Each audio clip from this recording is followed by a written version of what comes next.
پہلی صف کی تکبیر اولا والی نماز پڑھ کر ہم یہ نہ سمجھے کہ میں جنتی بن گیا۔ جنتی میرے دوستو وہ ہے جو اللہ کے حکموں پر پوری طریقے سے چلے اور پیارے نبی صلی اللہ علیہ وسلم کے طریقوں پر پوری طریقے سے چلے۔ یعنی یہ نہیں کہ بھئی نماز پڑھی لیکن لوگوں کا قرضہ دبایا ہے اور لوگوں کے حقوق دبائے ہیں اور یتیموں کا مال ہڑپا ہے، لوگوں کو تکلیفیں ناحق کے پہنچائی ہیں، اور یہ سب کر کے میں اگر پہلی صف میں جا کے صرف نماز پر اپنے آپ کو مطمئن رکھتا ہوں کہ بھئی میں جنتی ہوں، تو میرے دوستوں یہ سب سے بڑی غلط فہمی۔ اپنے آپ کو اعمال میں دونوں طرف سے بیلنس کرنا ہے کہ ایک تو عبادت کی لائن سے اور ایک جو ہے حقوق العباد کی لائن سے۔ ایک تو اللہ کے حقوق ہیں جو اللہ چاہے تو معاف بھی کر دے، نمازیں ہیں، روزے ہیں، حج ہے، زکوٰۃ ہے، فرائض ہیں، کرنا تو ضروری ہے، لیکن اللہ اور بندے کا معاملہ ہے، اللہ جیسا چاہے معاملہ کرے۔ لیکن ایک حقوق العباد ہے میرے دوستو، کہ بندوں کے آپس کے درمیان کے معاملے، اس میں اللہ رب العزت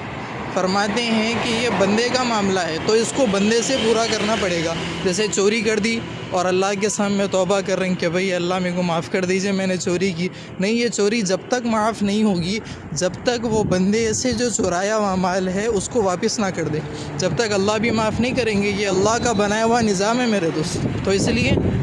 ضرورت ہے کہ جہاں چوری کی ہے وہاں پر چوری کا مال واپس کریں، جہاں حق دبایا ہے اس کا حق پورا کریں، ورنہ اللہ کے نبی صلی اللہ علیہ وسلم نے صحابہ کرام رضی اللہ عنہم سے پوچھا تھا، جس کا مفہوم یہ ہے کہ تم جانتے ہو میری امت کا مفلس کون ہے؟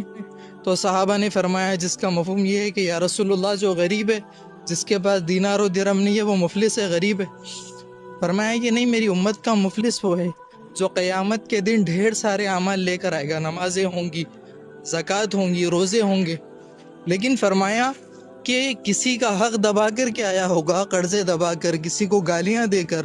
اور کسی کو تکلیفیں دے کر آیا، سارے اعمال اس کو دے دیے جائیں گے،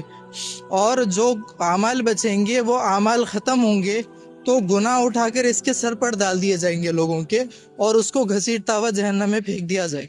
تو میرے دوستوں، صرف عبادت پر اطمینان میں نہ آئیں بلکہ اپنے حقوق العباد کو دیکھیں کہ میرے لوگوں کے ساتھ حقوق کیسے ادائیگی سے ہو۔